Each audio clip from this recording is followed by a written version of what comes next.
If you want to log into this exact session of Polotno Studio, when you're using Polotno Studio in Pewter.com, what you can do is you can go around and utilize this QR code right here.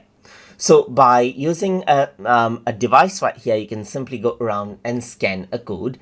And then once you go around and scan a code, the URL in this particular code will be detected. And then in your other device, you have this URL, as you can see right here, that you have from your QR code. So if I were to go around and then access this particular code, then you can see that it actually goes around and accesses out Pewter.com right here with the exact file and session that you have right here. So if I were to go around over here and access out Polotno, then what happens is that this is the Polotno Studio that pops up, as you can see. And if I were to go around under my design, you can see these exact designs right here, as you can see, just like this.